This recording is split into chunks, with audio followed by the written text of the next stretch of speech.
안녕하세요. 사진작가 이광신입니다. 이번 시간은 여행사진을 잘 찍는 법에 대해서 이야기를 해보도록 하겠습니다.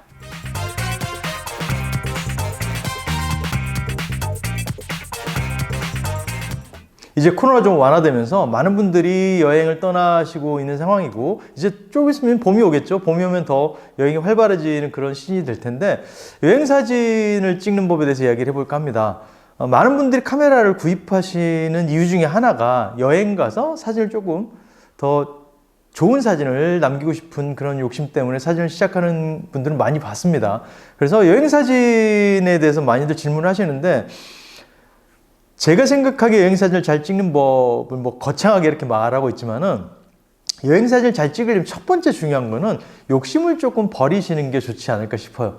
많은 분들이 여행사진을 찍겠다라는 생각 가지고, 그러니까 여행을 가기 전에 나는 가서 정말 멋진 사진을 찍어야지 라는 생각을 갖고 있기 때문에, 그래서 여행사진이 실패할 수 있는 확률이 높아진다고 생각을 해요. 흔히들 여행을 가기 전에 굉장히 많은 준비를 하죠. 여행에 대한 준비도 하지만 사진에 대한 고민들이 굉장히 많이 있을 겁니다. 도대체 나는 여행을 가면서 무슨 렌즈를 가지고 가야 되고, 어떤 카메라로, 그리고 렌즈는 어떤 화각을 준비해서 가야 될까? 많이들 고민하십니다. 고민하다가 결론에는 그래 다 가져가자가 되는 거죠. 바리바리 써들고 갑니다. 광각부터 망원, 단렌즈, 있는 렌즈 없는 렌즈 다 가져가죠. 프레시도 가져가고 삼각대도 가져가고, 그러다 보면 굉장히 카메라가 많이 커지게 되죠. 그리고 나서 막상 여행을 갔는데 정작 촬영은 스마트폰으로 하는 경우가 많이 있습니다. 실제로도 그런 경우를 굉장히 많이 봤고요.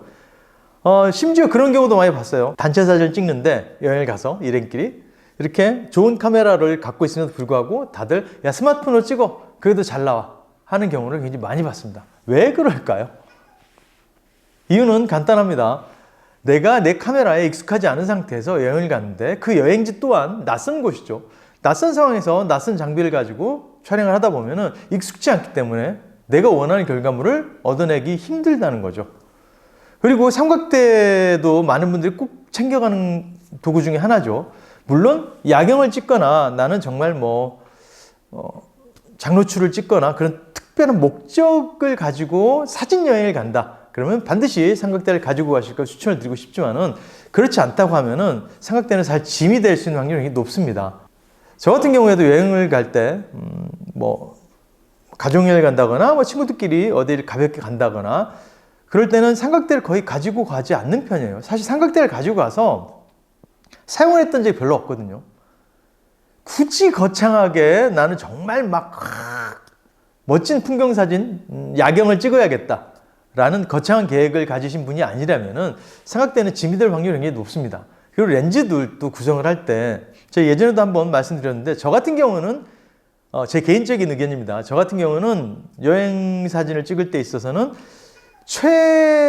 최소화시켜요. 렌즈군을 거의 단렌즈 한두 개 정도만 가져가는 경우가 많고, 심지어 2470 표준 렌즈를 많이 쓰시죠. 굉장히 유용하게 쓸 수 있는 렌즈죠.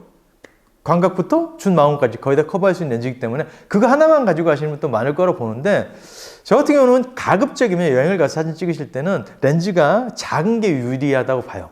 왜냐면은 어떤 분도 그렇게 질문을 해주셨어요. 스트리트 포토를 여행 가서 찍고 싶은데 어떻게 찍으면 좋겠냐라고 질문해 주셨는데, 스트리트 포토, 특히 거리에서 낯선 풍경과 낯선 사람들을 대상으로 촬영하고 싶다면은 큰 렌즈들은 굉장히 상대방에 부담을 줄 수가 있어서 접근하기 쉽지 않게 되는 상황을 만들게 되죠. 그래서 여행 가서 조금 나는 사람들을 담아보고 싶어. 그럴 때는 작은 렌즈가 훨씬 더 유리하게 작용을 합니다. 요즘 50mm 렌즈만 해도 굉장히 크죠. 50mm 점사 이런 렌즈들 같은 경우는. 저는 그래서 개인적으로 조금은 조리개 수치가 높더라도 좀 그렇게 크지 않은 렌즈들을 선호하는 편이에요. 저 같은 경우는 35mm 단렌즈를 2.0짜리를 꽂고 많이 나가는 편인데, 많이들 그렇게 질문들 하시죠. 옛날 렌즈들은 화질이 안 좋아서 이렇게 말씀들 하시는데, 실질적으로 제가 프린팅을 하거나 인화를 하거나 결과물을 봤을 때 조리개 수치를 조금만 조여주신다면은 크게 화질에 영향을 못 느끼는 것 같고, 우리가 정말 최악의 상황에 사진 찍을 일이 이렇게 많지는 않잖아요. 그래서 일반적인 상황에서는 옛날 렌즈를 할지라도 충분히 좋은 사진을 담을 수 있다고 봐요. 그리고 좋은 사진의 기준, 그리고 여행 사진의 기준들은 정말 너무나 괜찮은 구도와 너무나 아름다운 피사체를 담아내는 그런 사진이 아닌 거겠죠. 사실 우리가 여행지에서 찍었던 사진들 보면은 뭐 유럽이나 뭐 굉장히 좋은 풍광 속에 찍었던 사진들은 차고 넘쳐납니다.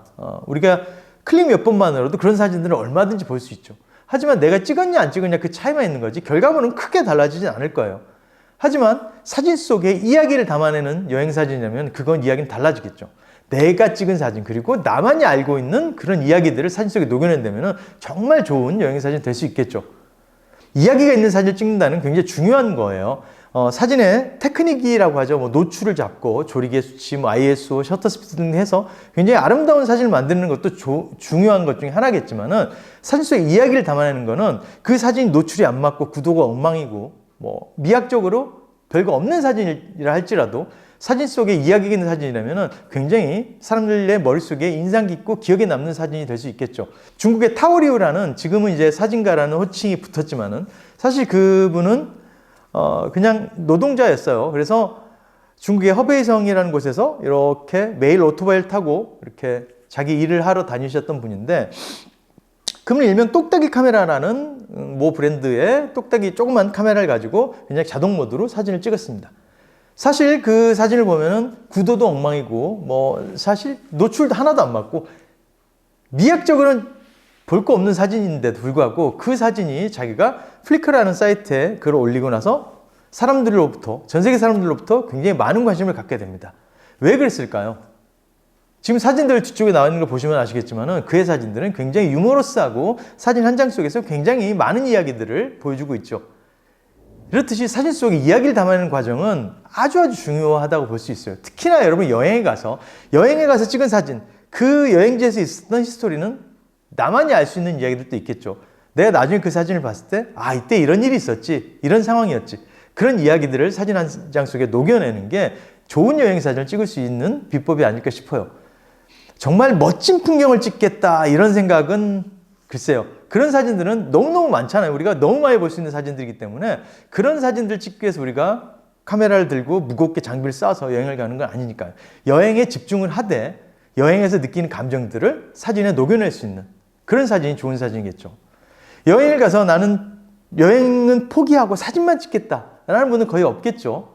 물론 직업이 사진을 하시는 분들이야 사진 여행을 가는 경우도 있죠. 사진만을 찍으러. 그런 경우는 예외를 두고 일반적으로 그냥 여행을 가시는 분들이 여행 가서 난 내 여행을 기록을 해야겠다라는 생각을 갖고 가시는데 거기에 사진이 짐이 돼버린다면 여행도 망치고 사진도 망칠 수 있는 확률이 높아지기 때문에 가급적 사진에 대한 비중을 조금은 줄이시고 그리고 여행에 집중을 하다 보면 그 여행 속에 이건 담아야 돼. 이거는 놓칠 수 없어. 이거는 꼭 내가 이야기로 남겨놓고 싶어 라는 부분들이 생길 겁니다. 그거를 담아내시면 정말 좋은 여행 사진을 만들 수가 있을 거예요. 제가 어린 시절에는 정말 바리바리 싸들고 여행을 떠났어요. 뭐 삼각대도 좀 무거운 거 가지고 가고 막 2470, 70200, 뭐 광각부터 뭐 85mm, 50mm, 35mm 막 다 때려가지고 프레시까지 다 장착해서 갔는데 정작 쓰질 않더라고요. 메고 다니면서 어깨만 무겁고 그러다 보니까 여행 자체도 좀 짜증이 나게 되고 가급적 짐을 줄이시고 렌즈 한 개로도 이야기를 담는데 초점을 맞추시면 좋지 않을까 싶어요. 그리고 저도 아까 얘기했지만은 이야기를 담는 과정에서 누군가 내가 정말 마음에 드는 피사체, 사람을 만났다 하면은 그 사람을 카메라 안에 담아보려고 노력을 해보시는 것도 좋은 방법 중에 하나예요. 무턱대고 찍지 마시고 그 사람에게 양해를 구해서 사진을 찍겠다고 한다면은 대부분의 사람들은 오케이 할 겁니다. 여행지에서 인물 사진을 찍고 싶을 때 팁을 하나 말씀드릴게요. 혼자 있는 사람보다는 그룹을 택하세요. 아무래도 여러분도 그러시겠죠. 내가 혼자 있는데 누군가 와서 나 너 사진 찍고 싶어. 그러면은 대부분 노라고 대답을 할 겁니다. 하지만 3명, 4명 그룹이 모인 상태에서 가서 나 당신들 사진 좀 찍어보고 싶습니다 얘기했을 때 대부분 오케이를 할 겁니다. 더구나 해외라면 더 쉽겠죠. 그럴 때 내가 그 그룹 중에서 한 명의 얼굴을 담고 싶다고 했을 때 처음에 그룹을 찍다가 점점 한 명으로 좁혀 들어가서 결국 마지막에는 그 사람의 사진을 찍을 수 있게 되는 것이죠. 한 장의 사진 찍기까지 굉장히 시간이 오래 걸리고 투자를 해야 된다는 거 명심하시고요.